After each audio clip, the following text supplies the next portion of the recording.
UOL Entrevista. Aqui você ouve na íntegra as entrevistas feitas por repórteres do UOL com artistas, políticos, empresários e muita gente interessante.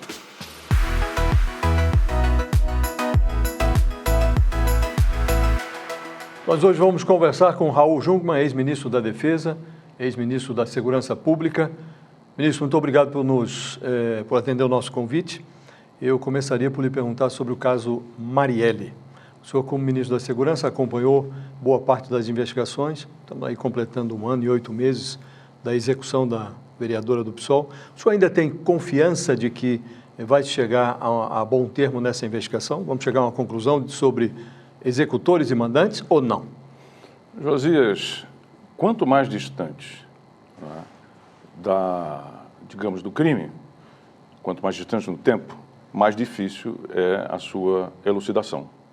Então, esse período que você narrou ainda há pouco, ele é um fator a mais a complicar o esclarecimento do caso da Marielle, em relação aos executores, mas principalmente com relação aos mandantes. Eu tenho esperança, eu inclusive espero que ocorra a federalização, que foi algo que nós lutamos juntamente com a Procuradora-Geral da República de então, a doutora Raquel Dodge, longamente para que se desse, né?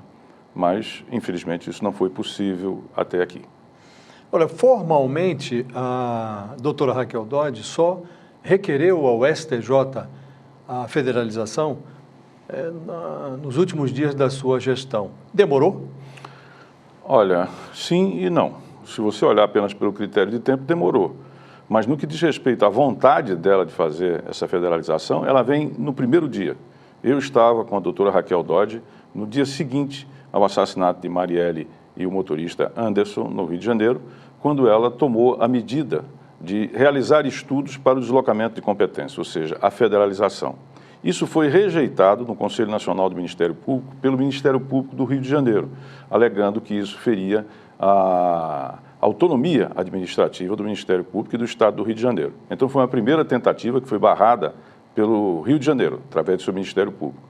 Houve uma segunda tentativa, essa ficou mais a meu cargo, quando 6 meses passados do assassinato da Marielle, eu então declarei que a Polícia Federal estaria pronta, não tinha resultado nenhum até então, eu era muito cobrado, então eu declarei, olha, nós estamos prontos para assumir esse caso, participar efetivamente desse caso, inclusive já temos equipes devidamente identificadas que viriam a se compor com a Polícia Federal do Rio de Janeiro para fazer a federalização. Novamente, isso foi rejeitado pelo Estado do Rio de Janeiro, pelo Ministério Público, né? Inclusive alegando que a Polícia Federal já participava. Não participava. Nós tínhamos qualquer informação, nós passávamos para a Polícia e o Ministério Público, mas nós não tínhamos informações deles para nós, não participavam de reuniões, enfim, na verdade nós não participávamos, né? E eu declarei isso publicamente. Depois vem uma outra etapa que foi da investigação, com base nos depoimentos do Orlando Curicica, um miliciano, e também de uma outra testemunha, que não é possível revelar o nome porque ela está sob proteção, ficou claro de que poderia existir obstrução, né, no esclarecimento do caso Marielle. Então, a doutora Raquel Dodge determina que a Polícia Federal assuma a investigação da investigação, que imediatamente eu determinei a Polícia Federal acontecer. E, por fim, quando ela já, no fim do seu mandato, ela pede os autos da Polícia Civil sobre a investigação que lá estava acontecendo, o Ministério Público nega exatamente que esses autos sejam passados para Brasília. Ela, então, tem que recorrer ao STJ para que tenha acesso a esses autos. O STJ determina que tem acesso, segue-se uma batalha, tá certo, para obter esses autos, para trazê-los para Brasília, e isso faz com que ela só possa entrar com o pedido do deslocamento de competência chamada federalização no último dia do seu mandato. Então, foi uma epopeia que dura todo esse tempo para se conseguir fazer com que se tivesse condições de solicitar ao STJ, como manda a emenda constitucional 45, o deslocamento de competência. Isso foi o que se passou. Olha, o senhor hoje, à luz de tudo que ocorreu, à luz de tudo que observou, diria que a Polícia Civil do Rio e o Ministério Público do Rio de Janeiro, eles não têm condições de elucidar esse crime, não? Eu acho que eu não diria isso. Eu diria que, efetivamente, pelos dados, pelas informações, pelos depoimentos, existiam interesses que buscavam obstruir essa investigação. E contavam com, segundo a própria doutora Raquel Dodge, colocou no pedido do IDC, agentes públicos, inclusive da área de segurança, que participavam dessa obstrução. Daí fazer-se necessário a federalização para poder chegar aos mandantes e também aos executores do assassinato de Marielle Anderson. Isso aí, para nós, era muitíssimo claro que a polícia, o Ministério Público, em que pese os esforços de alguns, contavam de outra parte com outros que jogavam na obstrução e na não elucidação do crime da Marielle e do Anderson. Ora, objetivamente, a Polícia Civil do Rio prendeu lá 2 milicianos, Rony Lessa e Elcio Queiroz, e atribui a eles a execução do crime. A doutora Raquel, na petição ao STJ, ela menciona outras possibilidades de executores e atribui a um político chamado Domingos Brazão a ordem para que a execução de Marielle e do motorista fosse levada a efeito. O senhor acha que com tantas informações, a polícia atribuindo a 2 ex-milicianos, a doutora Raquel levantando outras possibilidades, nesse emaranhado nós vamos chegar a uma conclusão definitiva? Josias, me permita fazer um recuo para a gente iluminar essa cena e eu vou responder a sua pergunta. O Rio de Janeiro convive hoje com a seguinte situação: 830 comunidades, num total de 1,5 milhão de cariocas, vive sob o regime e o controle das milícias, do crime organizado e do tráfico de drogas. Isso quer dizer que esse 1,5 milhão de pessoas, eles não têm direitos e garantias constitucionais, por exemplo, porque o que vige é a lei do crime organizado e das milícias. Quem tem o controle do território, como é o caso deles, dessas comunidades, tem o controle do voto. Quem controla o voto elege os seus representantes. Então, hoje, infelizmente, a milícia, o crime organizado, tem uma bancada dentro do parlamento, dentro da Alerj, dentro da Câmara e mesmo representação a nível federal. A partir daí, você sabe que no Brasil nós temos o presidencialismo de coalizão, aonde as maiorias parlamentares são feitas depois da eleição, né? E isso implica em que se faça exatamente uma distribuição de cargos, né? Para você fazer a maioria, você tem que entregar cargos no poder executivo. Então, chegamos ao coração das trevas. Eles têm o controle do território, controle do voto, elege a sua bancada e a sua bancada vai indicar, não é, pessoas para ocuparem cargos públicos, inclusive na área de segurança. Daí ocorre que você passa a ter uma aliança entre setores políticos do Rio de Janeiro e milícias no Rio de Janeiro.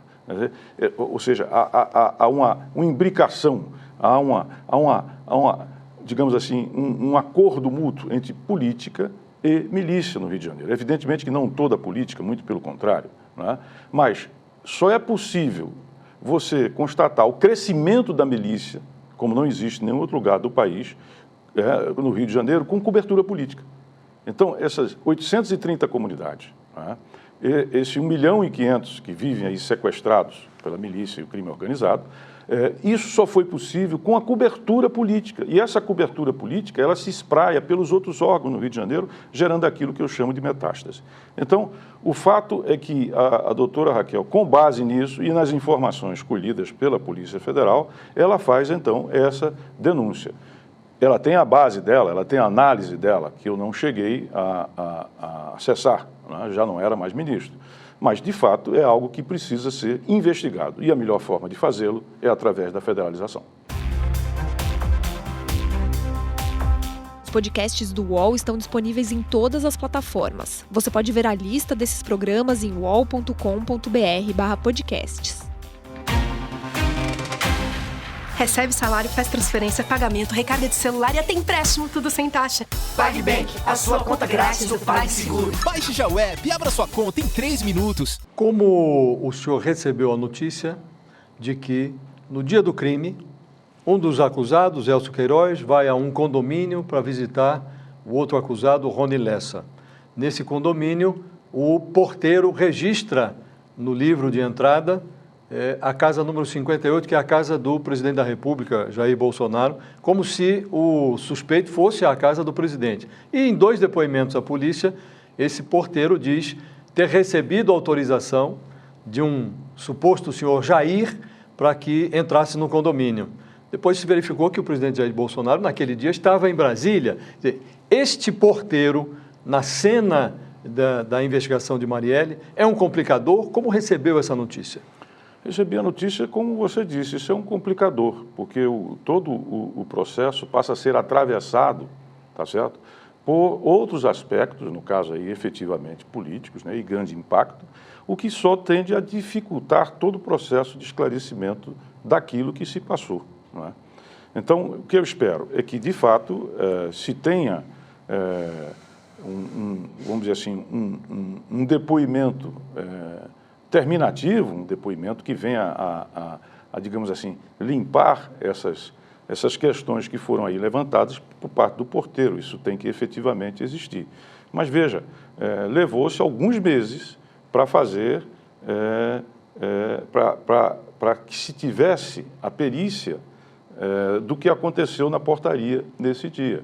E isso é um indício a mais de que nós temos problemas nesse processo que é comandado pelo Ministério Público do Rio de Janeiro e pela Polícia Civil, em que pese esforços, em que pese, inclusive, resultados como de apresentação de milicianos que deveriam, ou em princípio, ser responsáveis pelo assassinato da Marielle. Mas, sem sombra de dúvida, recebi isso com preocupação, porque é um fator a mais a complicar a elucidação do assassinato de Marielle Anderson.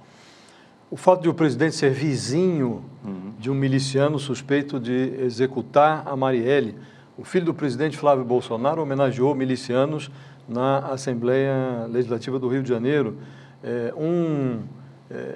Ex-assessor do filho do presidente, o senhor Queiroz, Fabrício Queiroz, também tem vínculos com milicianos. A mulher de um miliciano famoso no Rio foi empregado no gabinete. Esse cenário, o senhor inclui este cenário na sua observação de que hoje há uma imbricação entre política e milícias no Rio de Janeiro? Veja bem, o cenário existe, isso sem sombra de dúvida está dado, né? Não tem a menor sombra de dúvida. E o presidente Bolsonaro, ele exercia, eu fui colega dele durante mais de uma década no Congresso Nacional, especificamente na Câmara. Ele atuava em defesa dos interesses do nicho, vamos dizer assim, que ele tinha política eleitoral.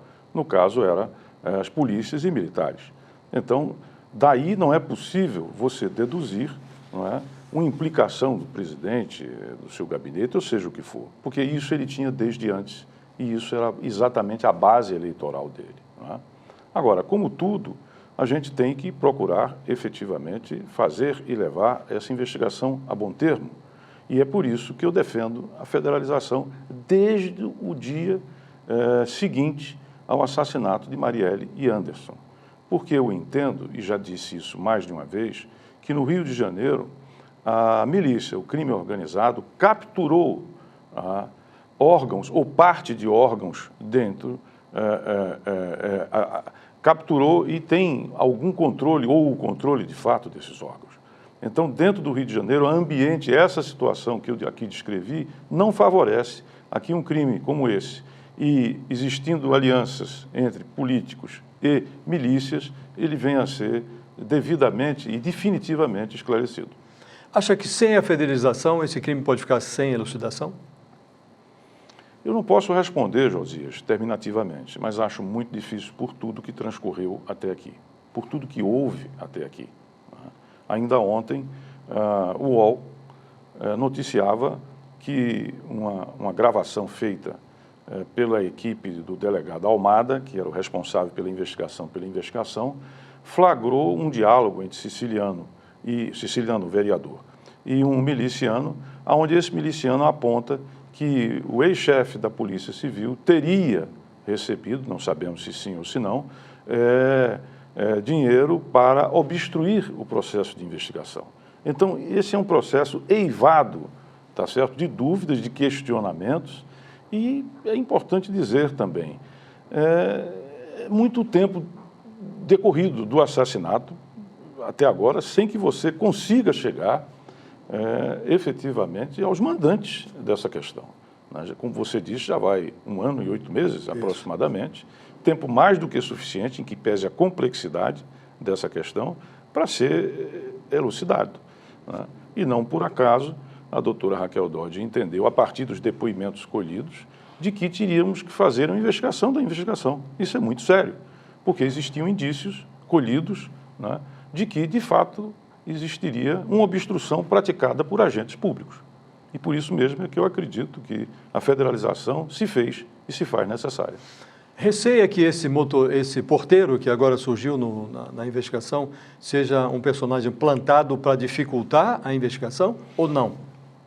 Infelizmente, só através da tardia perícia que está se fazendo do sistema de gravação, né, lá do condomínio, de um depoimento definitivo, né, conclusivo, que venha a ser de conhecimento após levantado o sigilo de todos, desse porteiro, e de outras informações mais, é que será possível responder isso, Josias. Por enquanto, a gente não tem como responder, mas uma coisa a gente percebe, que as dúvidas vão se acumulando, vão crescendo, sem que você chegue a uma solução definitiva desse caso.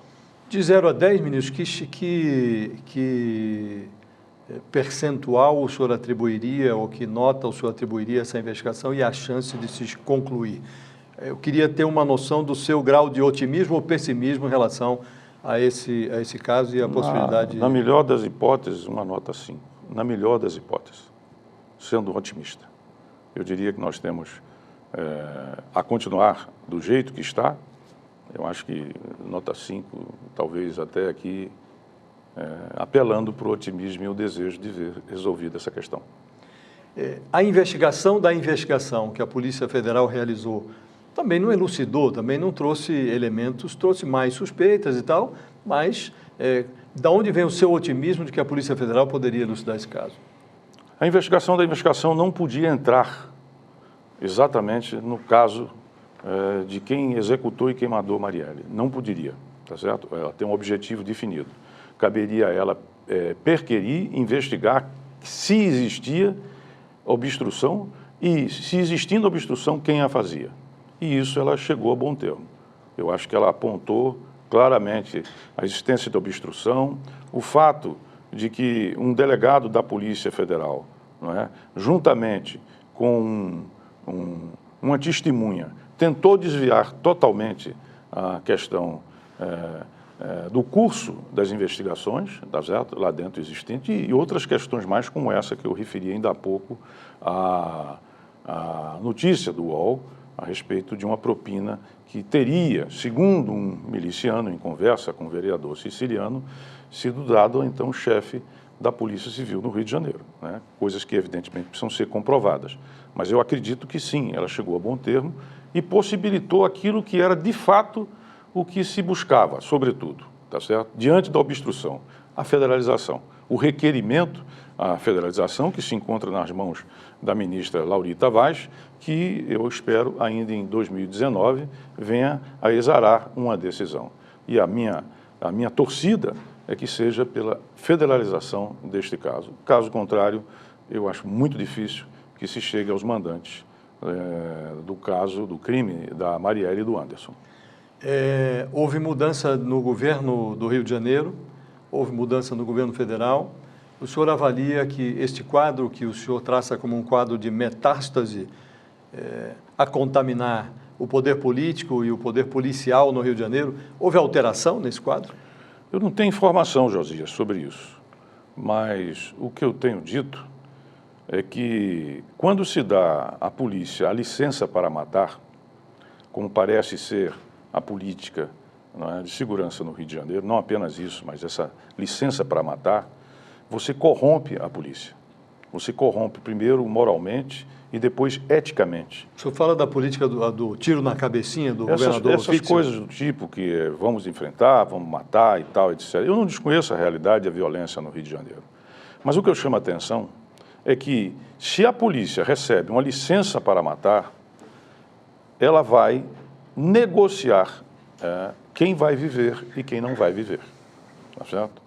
Porque quem tem meios, efetivamente, vai procurar se blindar, não é? E isso passa por buscar negociações com a polícia. Quem não tem isso vai morrer. E aqueles que aplaudem essa política, eu quero só lembrar que isto leva a que você tenha não uma maior distância, mas uma maior proximidade entre polícia e milícia. Porque polícia não pode ter, né, legalmente nenhuma autorização para dizer quem vai viver e quem vai morrer.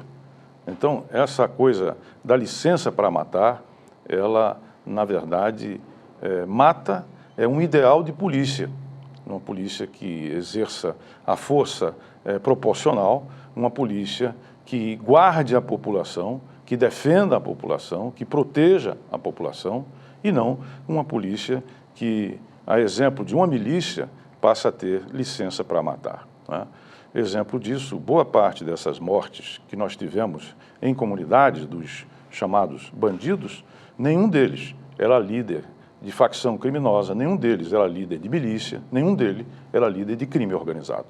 Então, o meu alerta é este, tá certo? Polícia não convive com duas coisas, aliás, nenhuma força armada, com corrupção e com política. Corrupção, por óbvio, né? Porque destrói disciplina, destrói hierarquia. A política também faz o mesmo. Se alguém é promovido não por mérito dentro de uma força armada, mas por indicação política, você está destruindo a base sobre a qual se erige essa força armada. Então, tem muitas outras coisas para mudar e melhorar, mas corrupção e política, de forma alguma, podem conviver com a força armada, com a polícia, ou mesmo com militares. Esses aí não têm... Isso não acontece com os militares brasileiros, tá certo? Isso realmente, eu passei por lá e sei que não existe. Eu lhe dou um exemplo. Eu devo ter tido, durante os quase 2 anos que eu fiquei à frente dos militares, alguma coisa como umas 15, 16 reuniões de Estado-Maior para promoção nas 3 forças. Nunca, nem por sonho me chegou um pedido, por exemplo, para promover fulano ou beltrano ou ciclano, o que quer dizer da rigidez das nossas forças vis-à-vis a política, o que é ótimo, o que deveria acontecer também no âmbito policial. Houve uma queda expressiva no número de assassinatos no Brasil. O presidente Bolsonaro e o ministro Sérgio Moro se auto-atribuem méritos nessa queda nos índices de criminalidade e acham que o governo federal tem um papel nisso. O senhor foi ministro até o final de 2018, ministro da Segurança Pública. O governo federal tem um papel nisso, não? Qual é o papel do governo federal na queda do índice de criminalidade? A primeira observação que eu faço é que os índices de queda de criminalidade, muito bem-vindos, eles começaram ainda no governo anterior, no tempo que eu era ministro e o presidente Temer presidia o país. E ali, em torno de maio, junho, ali começou a queda efetiva. A segunda observação que eu faço é que segurança pública no Brasil, tá certo, é responsabilidade, sobretudo, principalmente, majoritariamente, dos estados. A Constituição de 88, no seu artigo 144, ela deixa claro que a responsabilidade na área da segurança pública, não é, do governo federal se dá pela Polícia Federal, que cuida de determinados tipos de crimes, contrabando, droga, a questão de atos terroristas e crimes contra a União, por exemplo, o que é um pedaço, uma fatia pequena daquilo que nós poderíamos, eu diria até forçando um pouco o termo, chamar de segurança pública. E também da fiscalização de 70 mil quilômetros de estradas federais a cargo da Polícia Federal. Fora disso, não tem nenhuma atribuição. O Fórum Brasileiro de Segurança Pública, no seu último anuário, nos revela que 85% dos custos da segurança pública são arcados pelos estados. Então, se houve esta mudança que começou lá atrás e continua, o que é ótimo, ela é, sobretudo, devida aos governos estaduais. Aos governos estaduais. O governo federal não dispõe de instrumentos, inclusive constitucionais, tá certo, para fazer conta disso, né? Evidentemente que existem outros fatores. Eu acho, antes de concluir, eu acho que os governadores, né, à vista de que a segurança pública era um fator decisivo nas eleições, né, eles fizeram um grande esforço. Cito 2 casos, Pernambuco, que começou com um programa extremamente exitoso do governador Eduardo Campos, o Pacto pela Vida. O Pacto pela Vida entrou num processo de perda de vitalidade, mas o governador, às vésperas da eleição, retomou, investiu, colocou mais efetivo e Pernambuco teve um belíssimo resultado em termos de redução. O governador Paulo Câmara. A mesma coisa aconteceu, por exemplo, com o governador Camilo, no Ceará, que enfrentou imensas dificuldades, fez investimento, manteve a sua política e reverteu a curva. Mas isso são os governadores especificamente.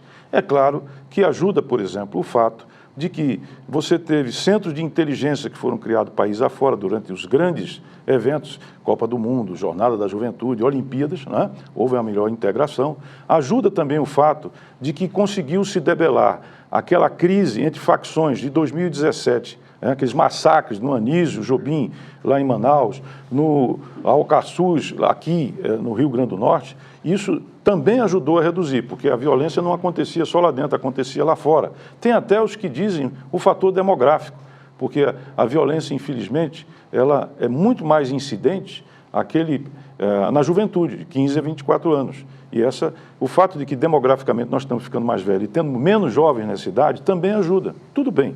E nós também ajudamos isso, fazendo mais de 10 operações nacionais com todas as polícias, feminicídio, pedofilia, homicídio, tudo bem, ajudamos. Mas o fator, para mim, inconteste, da redução disso está nos governos estaduais, sem a menor sombra de dúvida no seu esforço.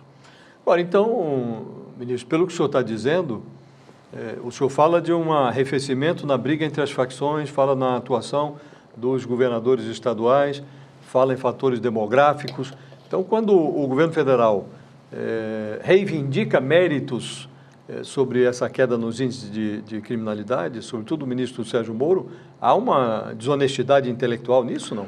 Veja, eu acho que o Sérgio Moro tem lá seus méritos. Por exemplo, pegou a liderança do PCC e transferiu lá de Presidente Prudente, em São Paulo, para presídios federais muito mais seguros. Isso são méritos. Iniciou um programa piloto, mas esse tem, sei lá, 2 meses mais ou menos que começou, tem lá os seus méritos. Não estou aqui para desconhecê-los.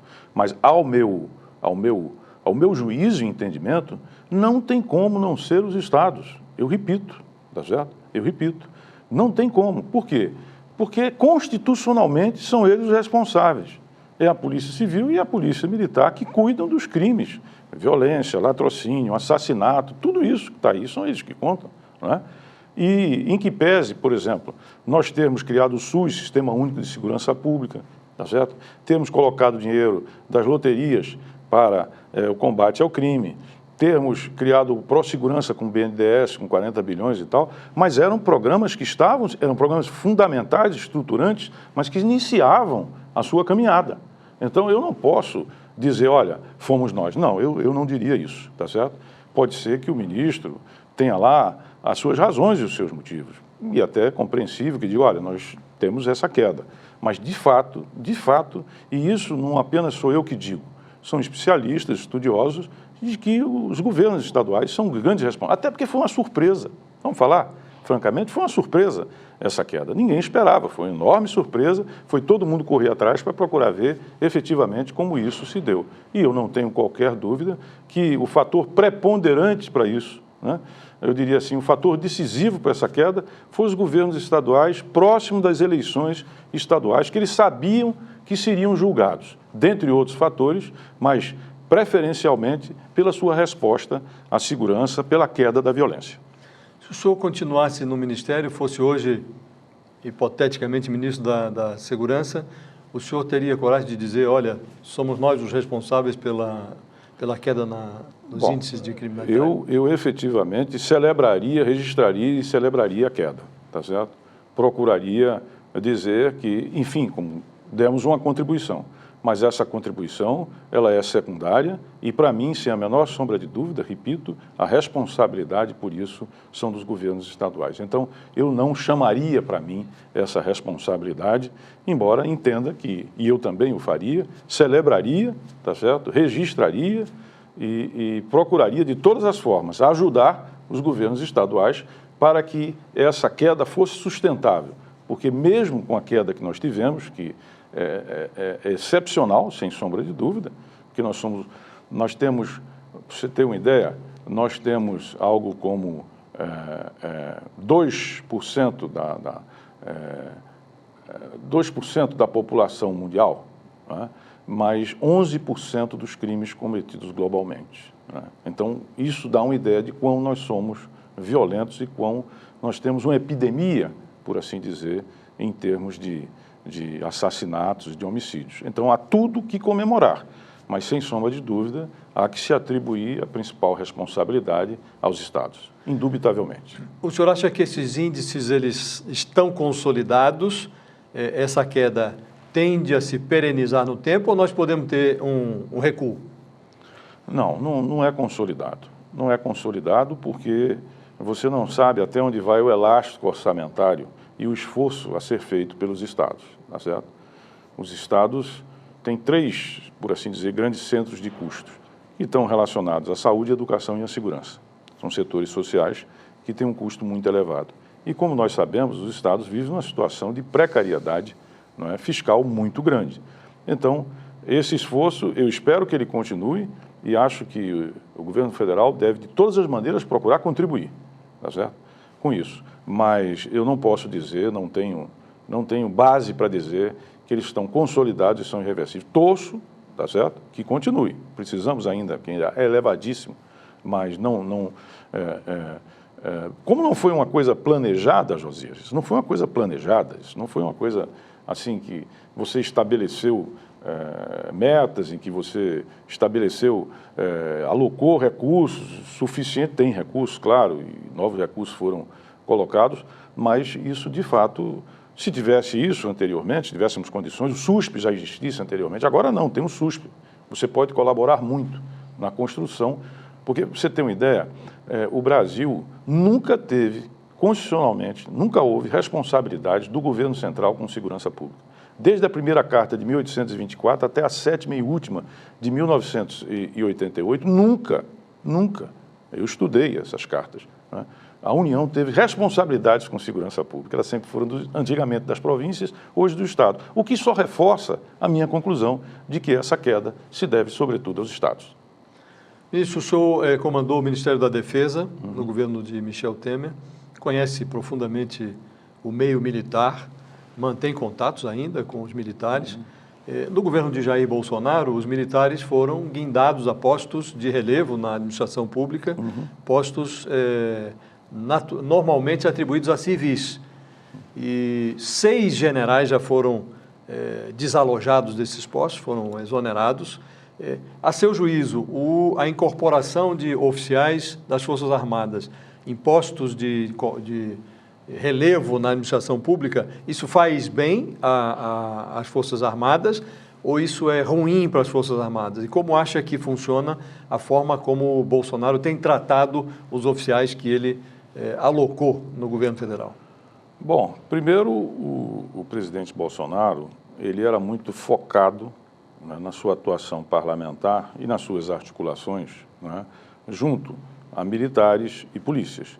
Então, que ele recorresse a militares para compor o seu ministério, nenhuma novidade, porque era ali, afinal, onde ele tinha, digamos assim, maior amplitude de articulação e conhecimento. No que diz respeito à utilização de militares da reserva, né, a exceção, talvez, especificamente do secretário de governo, ou secretaria-geral da presidência, que é o general Ramos, né? O general Luiz Eduardo Ramos, que hoje cuida da coordenação política. Que hoje cuida da coordenação política também. Todos os demais que foram para lá, eles eram da reserva. A percepção que existe é de que esses generais, eles se tornam membros políticos do governo, tá certo? Eles foram militares, evidentemente, e todos tiveram a boa formação que os oficiais no Brasil hoje têm, a profissionalismo, a boa formação. E eles, de fato, têm condições de atender aos requerimentos, tá certo? E demandas de quem está gerindo o executivo. Então, nesse sentido, é bom que eles estejam lá, né? A possibilidade, o risco que existia era de que isso levasse, por exemplo, a algum envolvimento da instituição Forças Armadas ou dos da ativa. E isso efetivamente não aconteceu, né? Pelo contrário, nós estamos vendo aí o comportamento absolutamente profissional, né, equilibrado e distante que nós temos dos comandantes militares de qualquer, vamos dizer assim, politização das forças ou dissuasão. Então, eu vejo que, de fato, as coisas caminharam, eu diria, a contento, no que diz respeito às instituições. No que diz respeito ao tratamento, bom, aí é muito o estilo do presidente, não é certo? E isso só revela, e é evidente que ninguém está aqui defendendo demissão de general, de oficial, não é isso. Mas isso só revela que, de fato, isso não afeta a instituição militar, quer dizer, não cria amostras, não cria, enfim, resistências, e que, de outra parte, aqueles que lá estão sabem que estão num posto político, e como posto político eles são demissíveis ad nutum, tá certo? Então, nesse sentido, é o entendimento que eu tenho. O presidente teria que recorrer efetivamente, né, para compor a sua equipe ministerial, os militares, porque, afinal, era esse o nicho de todo o trabalho político dele. Foi feito claramente, né, uma dissociação entre militares que são da reserva e exercem cargos políticos e aqueles da ativa e as instituições. Portanto, eu acredito que as coisas estão ocorrendo normalmente sobre esse aspecto. Ministro, muito obrigado pela nossa conversa, muito obrigado por ter nos atendido e até uma próxima. Eu sou que agradeço, Josias. O UOL Entrevista tem edição de áudio de Amer Menegassi e coordenação de Diogo Pinheiro.